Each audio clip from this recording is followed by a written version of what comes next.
Fala galera da nossa comunidade do YouTube, nosso site do YouTube, sejam bem-vindos a mais um vídeo. E hoje eu vou falar aqui com vocês sobre um tema que eu particularmente adoro, que é choque circulatório. Então venham comigo para mais um vídeo que a gente vai explorar um pouquinho mais sobre esse tema aí tão comum na prática.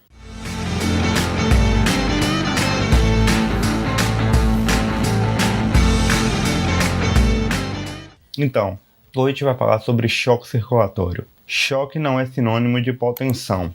Muitos já devem ter ouvido falar nisso e de fato é verdade. Choque é um sinônimo de uma inadequação entre o consumo de oxigênio pelo tecido e a sua demanda por esse oxigênio.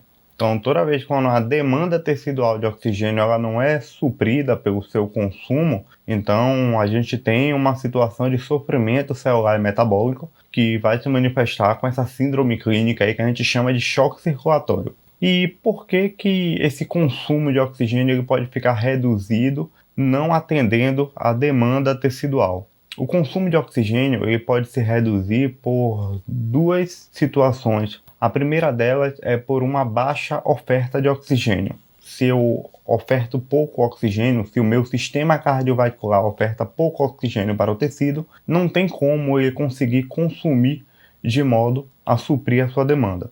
E o segundo problema é na extração do oxigênio ofertado. Existem situações em que o oxigênio ele até é devidamente ofertado pelo sistema cardiovascular, mas lá na periferia, na microcirculação, o tecido ele não consegue extrair muito bem esse oxigênio ofertado, de modo a também não conseguir consumir e não conseguir atender a demanda tecidual do oxigênio. O primeiro tipo de choque, em que eu tenho um problema na oferta do oxigênio, eu costumo chamar ele de choque hipodinâmico. Oferta de oxigênio depende principalmente de débito cardíaco. Existe uma contribuição muito menor, bem menos significativa, do conteúdo arterial de oxigênio na oferta, que é representado pela hemoglobina, pela saturação e pela pressão de oxigênio no sangue arterial. Essa contribuição ela é bem menos significativa. A gente costuma dizer que o conteúdo arterial de oxigênio ele mais contribui para uma perpetuação, uma intensificação do que, de fato, se torna uma causa de choque. Então, toda vez que a gente falar de oferta de oxigênio, a gente vai pensar no seu principal contribuinte, que é o débito cardíaco. Então, falou de oferta, falou de débito. Se eu digo para vocês que choque hipodinâmico é aquele choque com baixa oferta de oxigênio, eu estou querendo dizer que é um choque com baixo débito cardíaco. Choque hipodinâmico, baixo débito cardíaco. Vamos agora abrir um pouco mais o nosso leque racional em cima do débito cardíaco. Quem é débito cardíaco? O débito cardíaco ele é o produto do volume sistólico pela frequência cardíaca. O débito cardíaco normal gira em torno ali de 5 litros por minuto, ou seja, a quantidade de sangue que o coração consegue ejetar em um minuto, que é o produto da quantidade de sangue que o coração consegue ejetar a cada sístole, volume sistólico, pela quantidade de vezes que o coração vai ejetar em um minuto, é a frequência cardíaca. Então, volume sistólico vezes a frequência cardíaca.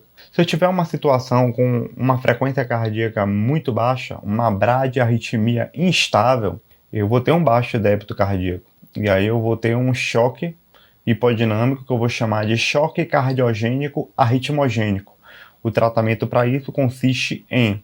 Inicialmente eu vou tentar fazer uma atropina, não respondeu. Eu vou partir para uma medicação cronotrópica positiva, como uma dopamina, uma adrenalina, como uma ponte para eu colocar um marca-passo. Um transcutâneo, em seguida um endovenoso.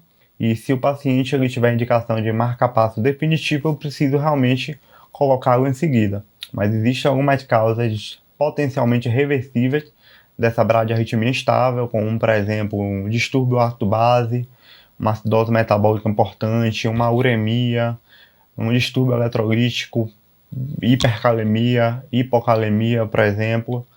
Então a gente tem que se atentar para essas causas potencialmente reversíveis de uma bradiarritmia instável.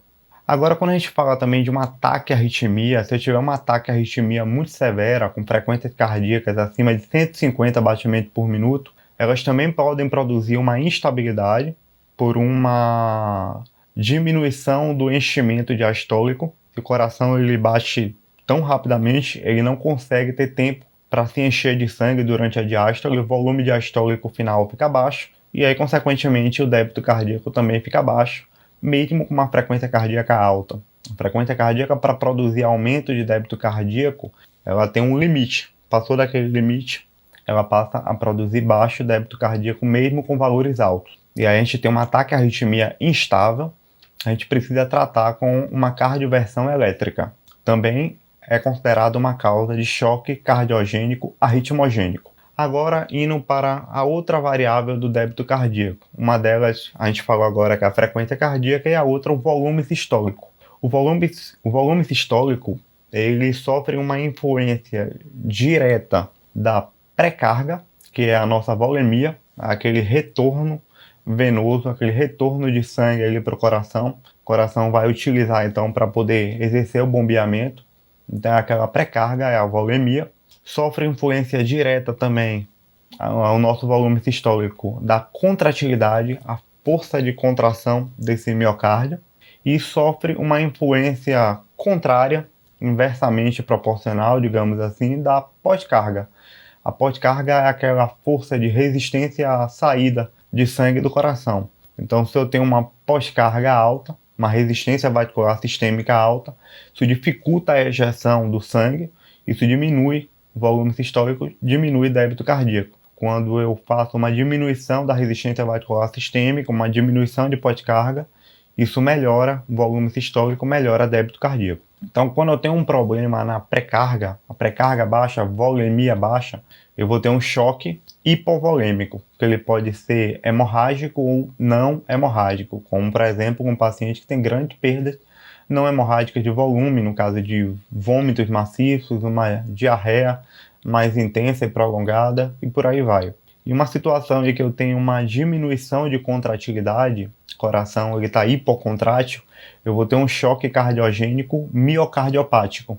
O meu problema está no miocárdio. O miocárdio está com uma baixa força de contração.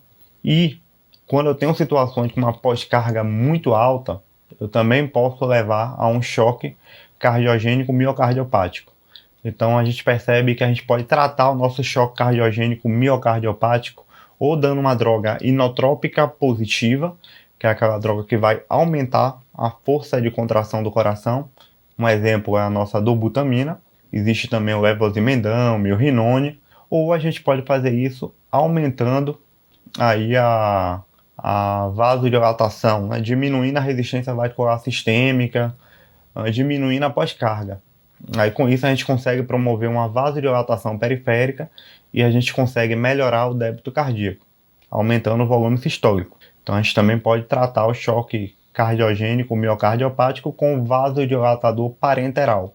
E aí, quando usar vasodilatador parenteral com niprid ou tridil e quando usar a dobutamina. Aí vai depender do nível pressórico. Paciente que tem níveis pressóricos mais altos, pressão arterial sistólica acima de 110, 120, são pacientes que se beneficiam aí de uma vasodilatação parenteral, porque eu consigo diminuir essa pós-carga melhorando o débito cardíaco.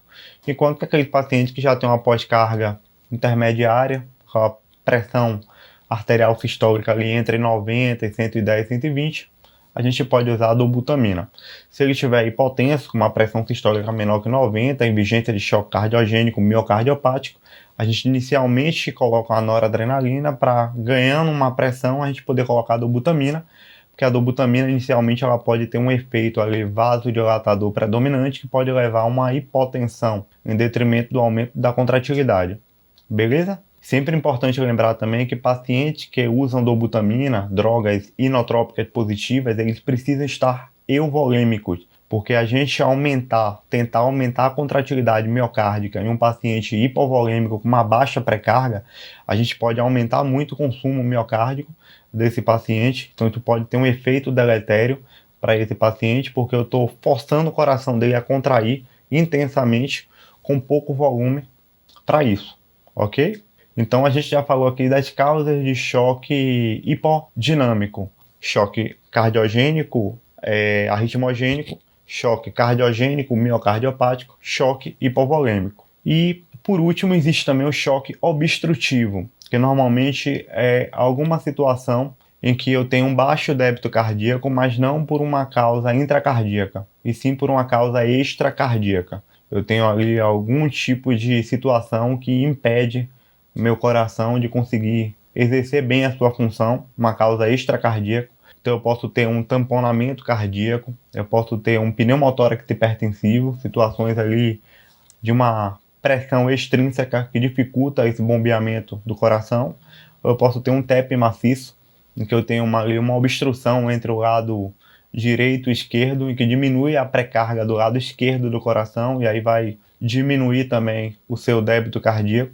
Então são situações extracardíacas que dificultam o débito cardíaco, em que a gente chama de choque obstrutivo, é alguma obstrução ali que está dificultando o coração de exercer bem a sua função de manter um débito cardíaco adequado. As causas obstrutivas elas são raras, mas a gente tem que ficar atento porque são causas de tratamento específico. Choque obstrutivo por tamponamento, eu preciso fazer uma pericardiocentese de urgência. Choque obstrutivo por TEP maciço, eu preciso de trombólise. E por um pneumotórax hipertensivo, fazer uma toracocentese ali de alívio, seguida de uma drenagem de tórax. Agora a gente vai para o outro lado da moeda. Eu falei primeiro do choque hipodinâmico, que é aquele choque com baixo débito cardíaco, e agora eu vou falar do choque hiperdinâmico, que é aquele choque com baixa extração de oxigênio. Vamos tentar entender por que baixa extração de oxigênio ele é chamado de choque hiperdinâmico, ou também choque distributivo. Vamos lá. Nessa situação em que eu tenho um problema na extração do oxigênio, tudo começa por uma vasoplegia patológica, uma vasoplegia excessiva. Existe uma situação em que eu tenho uma vasoplegia excessiva e essa vasoplegia excessiva produz uma diminuição intensa de pós-carga, de modo que isso vai facilitar muito a dinâmica cardíaca, isso vai levar a um débito cardíaco muito alto. Esse débito cardíaco muito alto, desproporcionalmente alto, ele acaba tendo um efeito deletério pelo seguinte: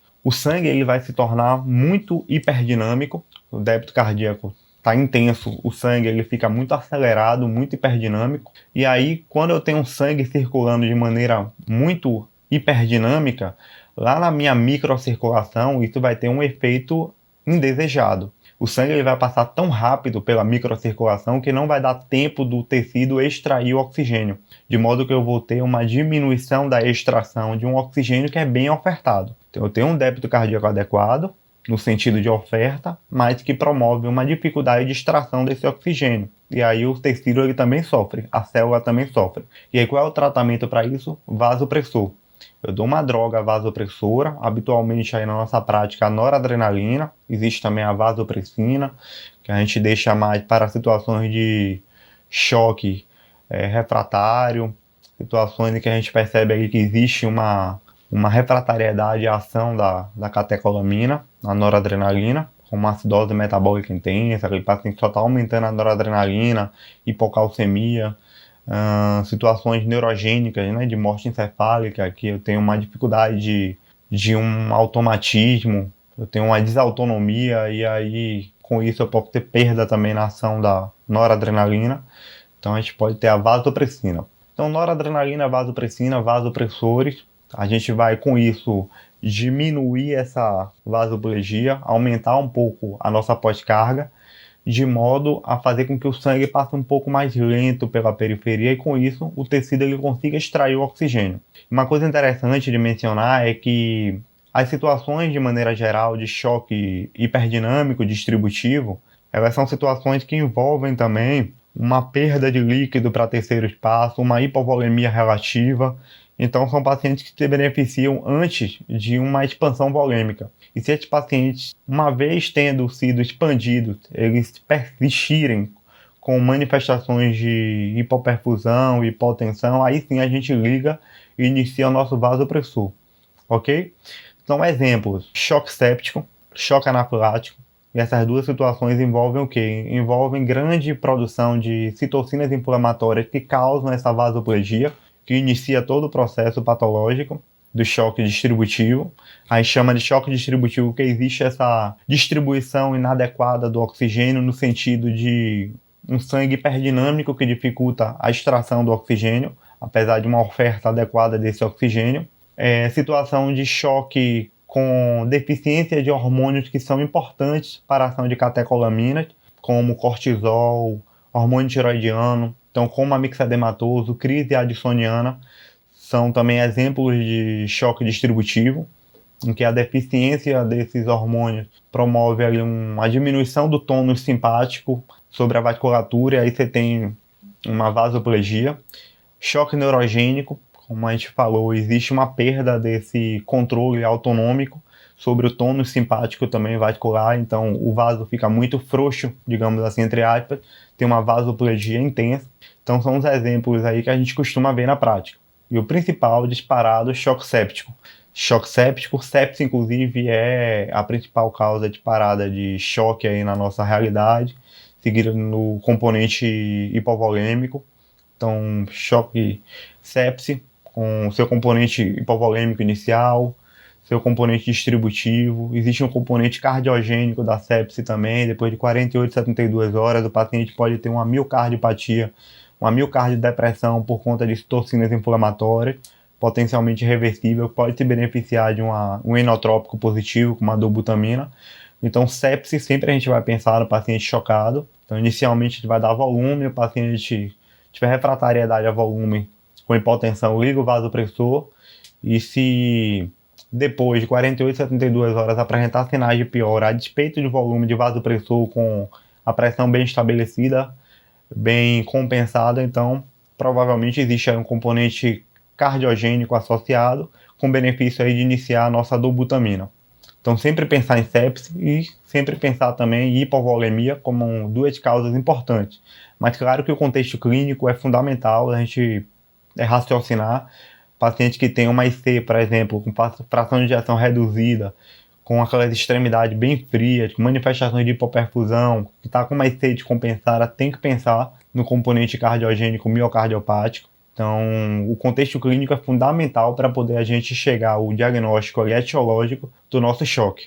Claro que existem algumas variáveis laboratoriais, saturação venosa central de oxigênio, gap de CO2, o próprio eco, point of care, à beira do leito ali, ajuda a gente a descobrir a etiologia. Cada vez mais a gente tem utilizado menos o catéter swangante, a cateterização de artéria pulmonar com algumas variáveis que podem ajudar também a pressão de oclusão da artéria pulmonar, a pressão venosa central. Existem algumas variáveis que podem ajudar aí no nosso diagnóstico etiológico de choque, mas cada vez mais usando menos, pelo contexto invasivo do procedimento e pelo fato do eco trazer muitas informações que são fundamentais para esse diagnóstico etiológico sem ser um exame tão invasivo assim.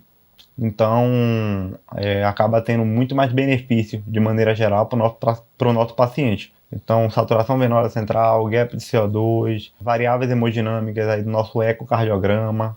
A gente, uma vez diagnosticando choque, a gente parte para esses recursos, de modo a gente conseguir, então, dar o diagnóstico etiológico. É claro que a história, a anamnese, exame físico, a história clínica do paciente ajuda muito, principalmente naquelas situações ali, naquele contexto em que a gente não tem tanto recurso, mas mesmo quando tem recurso, a gente tem que sempre focar na história, e isso nunca tem que ser deixado de lado, é fundamental, é a pedra angular ali da medicina, né? O foco da gente tem que ser sempre história clínica e exame físico, anamnese.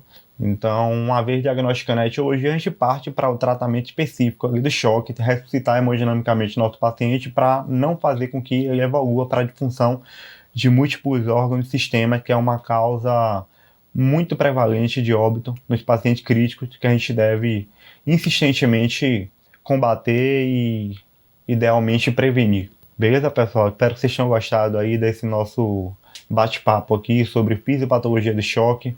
Sempre quando pegar um paciente que suspeitar de choque, a gente tem que pensar nessa fisiopatologia para a gente raciocinar nessas possíveis causas e aí a gente poder tratar devidamente nosso paciente.